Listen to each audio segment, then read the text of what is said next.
Welcome to the session on U.S. Economic Overview. For Part 1, please welcome to the stage President and CEO of the Federal Reserve Bank of Minneapolis, Neel Kashkari, moderated by Federal Reserve and Economics reporter for the New York Times, Gina Smialek.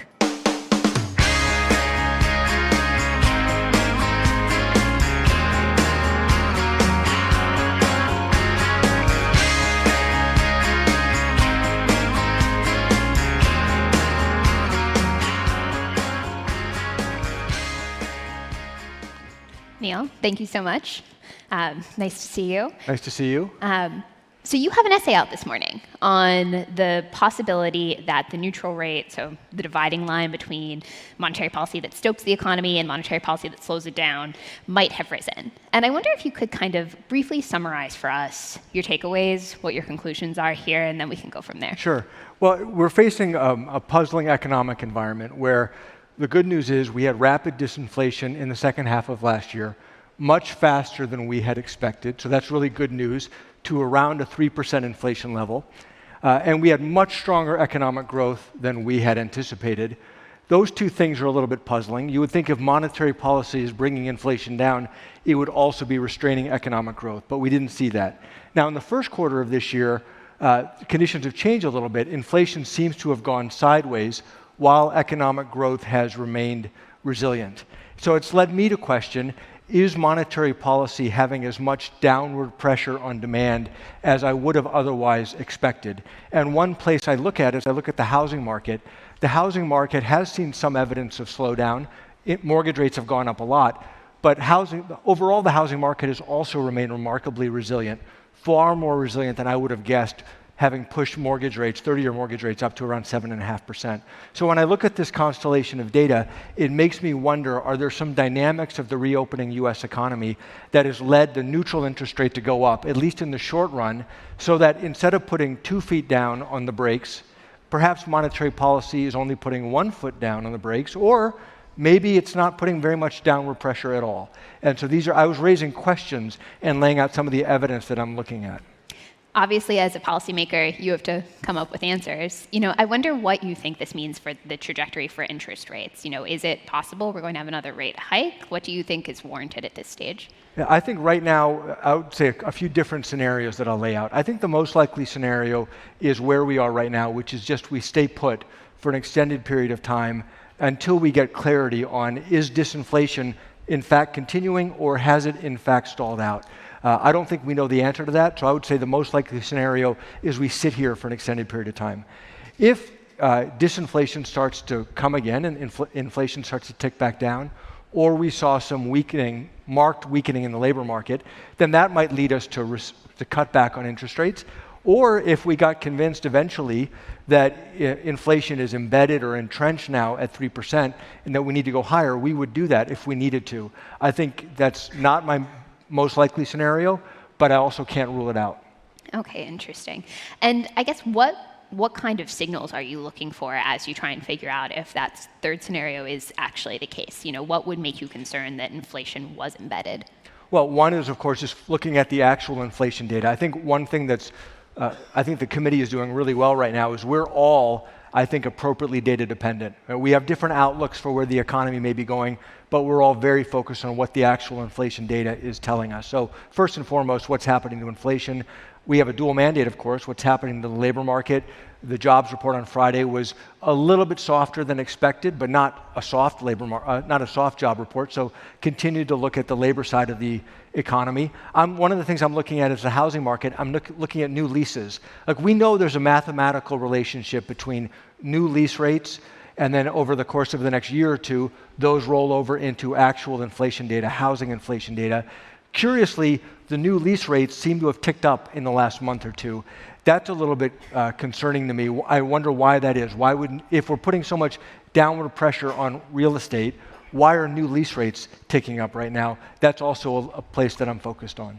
Okay, interesting. And then on the flip side, what kind of evidence do you need to see to make you feel confident that inflation's actually under control and you can go ahead and cut rates? What is the bar there?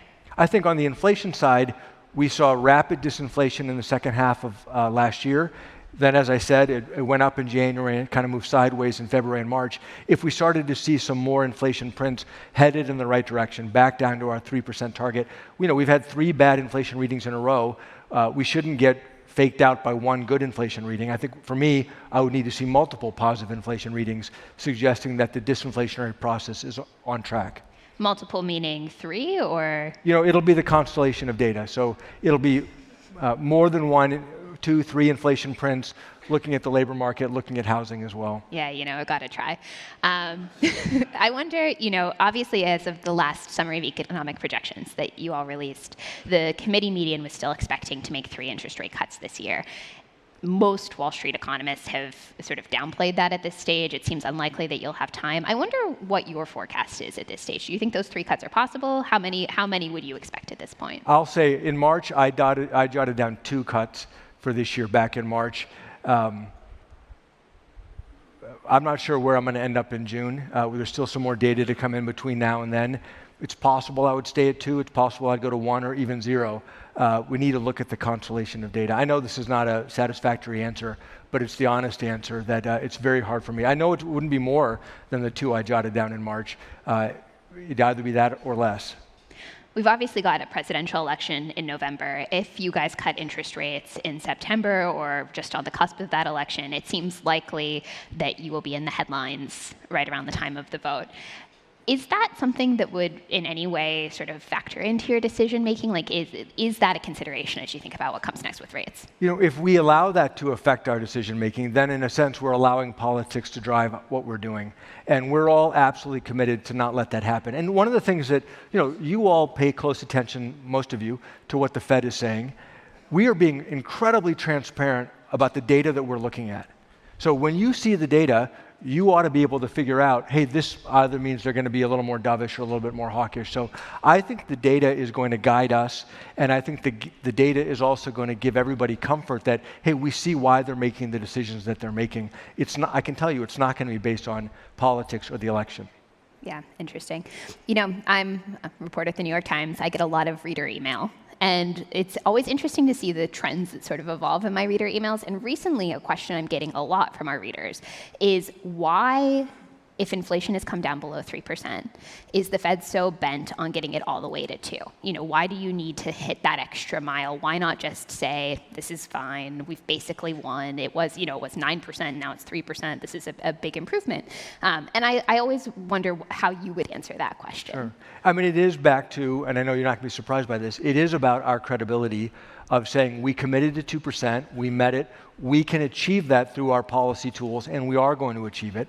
And the thing is, if we stop short and we say 3% is good enough, then that undermines our credibility. And the next time that there's any type of an inflation spike, maybe you all and the markets and the public will think, well, maybe they're going to stop short again, and maybe it'll be 3.5, or maybe it'll be 4. And so we said 2%. We are committed to hitting 2%. We will hit 2%. And that's the best thing that we can do for the long-term competitiveness of the U.S. economy. I want to circle back to your inflation forecast, because you kind of laid out a couple of different scenarios, but you didn't tell us exactly what your most base case inflation forecast is at this stage. What are you expecting is most likely at this point? Right now, it looks like the economy's in a very good place. Economic momentum is maintaining. There's a lot of resilience. It seems like things are kind of at steady state. So if I had to pick a scenario today, it seems like we're going to kind of go sideways for a while.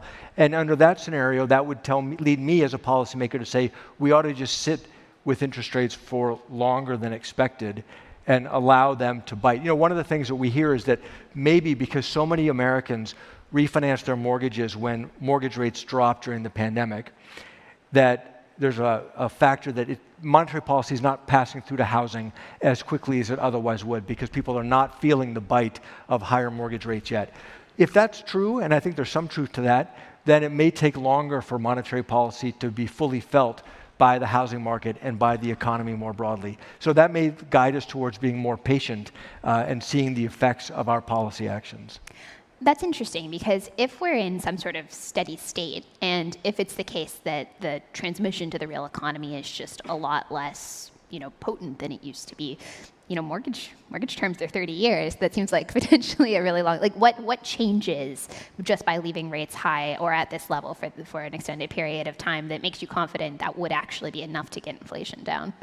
Well, I think the last part is, that would be where I'm not sure how confident I would be at that point. But we would have to try. I mean, I think the bar for us raising is quite high, but it's not infinite. I mean, there is a limit when we'd say, okay, we need to do more. I think much more likely we would just sit here for longer than we expect or the public expects right now until we see what effect our monetary policy is having. If you look back at the Volcker era of raising interest rates quite dramatically, very quickly, it took a few years for mortgage rates to really start bending up in terms of the average rates that homeowners were paying on their mortgages. So even in the Volcker era, it took some time for the pass-through to be felt to the housing market. So I would want to look at what are people actually paying. I mean, we do know, for example, credit card rates, if you have a balance, those are variable. So you're seeing some delinquencies rise in credit cards for subprime borrowers. You're seeing delinquencies rise in autos, also generally for subprime borrowers. So it's not as though monetary policy is not having an effect on the economy. It is. It's just not having as much an effect as quickly as I would have guessed. Yeah, that's interesting. Do you think that weighing on sort of the very interest rate sensitive portion of the economy, which tends to be sort of the lower half of the income scale, the people who use credit card debt, the people who use auto debt, is that enough to get inflation down, or do you have to have a broader effect than that? Ultimately, we believe, and I believe, monetary policy essentially affects the whole economy. Some sectors more quickly, some sectors longer. We can do what we need to do to get inflation down using monetary policy. I'm confident of that. The art is we want to do that while preserving a strong labor market. So far, we've made a lot of progress. We've had some help from the supply side, but we need to finish the job. I actually wanted to ask about the supply side, because one thing that some economists will raise is monetary policy obviously affects demand. In this cycle, it's kind of a weird cycle. We are very housing supply constrained, and obviously monetary policy also affects housing supply. We've seen less building. It's ticked back up recently, but in general, in multifamily and single family, home construction's way down, which means less supply in the future. And one of the arguments is this could lead to higher rents and higher inflation down the road. And I wonder how you think about that argument. Is it a concern? Are the side effects of monetary policy something you need to worry about at this point? I think it's a timing issue. I think monetary policy and the monetary policy cycle that we're focused on is really the next 2 or 3 years to get the soft landing, get to our goals. I mean, it'll be hopefully be faster than that, but it's over an arc of 2 or 3 years. The supply side effects that you're referencing, I think, are much longer term effects. I mean, I think I'm in no way suggesting this, but if we had a high interest rate environment for an extended period of time, then that would have an effect. You would have capital being allocated to other sectors of the economy rather than to housing, and so that would lead to less housing supply. But I don't think that that's the same thing as the monetary policy timing and cycle that we're operating under. Okay, interesting. When it comes to financial conditions, they are obviously a lot tighter than they were at the start of the hiking cycle, but they are considerably looser than they were last fall. And I wonder if that is something that worries you. Is it something you think is appropriate? How do you think about where financial conditions sit today? No, it's a good question. One of the transmission mechanisms for monetary policy is, of course, through financial markets. And financial markets are so wired for exuberance. I look at this. You had 3 negative inflation prints in a row, and markets started to take that on board and get a little bit concerned. And then you had one somewhat positive jobs report, and then there's back to the races again. Exuberance has returned. I mean, it's like that's a pretty strong disposition to exuberance in financial markets. So that does give me concern. And again, what are the financial markets telling us about the stance of monetary policy? If the financial markets are this exuberant, are they behaving in a manner consistent with monetary policy that is tamping down demand in the economy? That's a little bit of a head scratcher. And looking at financial markets is also a challenge for us because financial markets are obviously paying attention to what we say and what we do. So in the essay that you referenced, I speculated that could it be that we and markets are misperceiving the neutral rate? That we and markets think the neutral rate is lower, and that's what's resulting in this inverted yield curve, but actually the neutral rate may be higher. Well, could the financial markets be paying attention to what we're saying about the neutral rate, and then we're influencing the market's judgment? And so, for example, there's this thing called the Blue Chip Survey of Financial Forecasters, one of many indicators that we look at. I'm always skeptical of the Blue Chip Survey because it's basically a bunch of former Fed economists who are out working on Wall Street. And so we're basically talking to ourselves. And it's like, great, we look in the mirror and we like what we see. I mean, that shouldn't be that comforting. And so where are the independent pieces of data that can give us some guidance? And it's complicated. Mm-hmm. I wonder, going back to the rates trajectory, Chair Powell last week during his press conference after your FOMC meeting mentioned that one scenario in which you all could cut rates is if the labor market starts to just go to pieces unexpectedly. And it sounded as though that was sort of independent of what happened with inflation. He didn't specify, but he didn't, have an inflation trajectory during that scenario. I wonder, A, do you think that's true? If inflation stays stable but the labor market falls apart, would that be a reasonable reason to cut? And B, how much of a sort of falling apart in the labor market would you need to see? Like, what would the standard be there? It's a good question, and I don't have a good answer for you. This, we've talked about at the FOMC that we, of course, have our dual mandate, stable prices and maximum employment, and that if these two goals were in tension, that we would take a balanced approach. Now, we have not exactly defined what that means. I think each of the 19 participants would have their own interpretation of what balanced means. Let me give you a very simple example for the sake of math. I'm not advocating this view, but it'll be clear. So we have a 2% inflation target. If inflation right now is running at about 3%, so we're missing our inflation target by 50%. If we think the maximum rate of unemployment in steady state is around 4%, a 50% miss would be 6%. So one model could be 3% inflation and 6% unemployment. Those two things are now equally missing. I'm not saying that's the right comparison. But we have not articulated to each other exactly how we would trade off. And I think that would really come down to the judgment of the various policymakers around the table. Again, looking at the constellation of data. Yeah, absolutely. Up to this point in this conversation, we've mostly focused on sort of the median outlook, what's the most likely outcome. I wonder, what do you see as the tail risks right now? It seems like there's a lot of uncertainty out in the world with commercial real estate, with geopolitics. Like, what is keeping you up at night? A lot of things. One, first and foremost, is underlying inflation. Is underlying inflation actually, are we landing softly at 3% inflation? Okay, that's not good enough. That keeps me up at night. The other risk, by the way, is there all this pent-up impact of monetary policy that has yet to be felt by the economy, and this is going to hit, and would it hit quickly? That also keeps me up at night. Those are in conflict with each other, those two. And then it's these, the signals that we're getting. Are we misreading something in the economy? For example, productivity. U.S. productivity growth looks quite strong right now. That's great. Why is it so strong? Productivity tends to be a residual of all of the other economic calculations that are made. A lot of times the residuals can be wrong. They can be revised. Is that going to be maintained? I mean, there are big fundamental questions in the economy right now, setting aside all the geopolitical risks that you just mentioned as well. So there's a lot of uncertainty that we're trying to navigate. If the accumulated rate hikes are just sort of like hanging in the wings, waiting to clobber the economy, what is the mechanism by which that would happen? Yeah, boy, that's a great one. I mean, I'm not seeing it. I talk to a lot of businesses, large and small, and I actually asked this question of some big businesses, and most businesses that I talk to feel quite confident. They don't have as much pricing power as they had a year or two ago, but underlying demand seems strong, and it's easier to find workers, but they're still having to compete to find workers. So I'm not seeing the evidence of that, but I also know, I can't rule it out. Or it could be some shock. It could be that, one of the things I learned in 2008, having been running the TARP during the financial crisis, a lot of the risks, you don't exactly know where they are. So there's a lot of attention on commercial real estate risks. My guess is we don't actually appreciate where all the risks are buried. And my guess is that there are a lot of financial market participants who don't even realize they have some of these risks. And it's not just going to be U.S. firms, it's going to be global firms as well.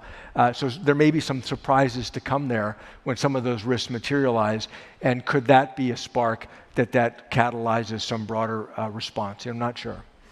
I think with that, we are about out of time. Neel Kashkari, thank you so much for an interesting conversation. Thank you, Gina. Thanks for having me. Go that way.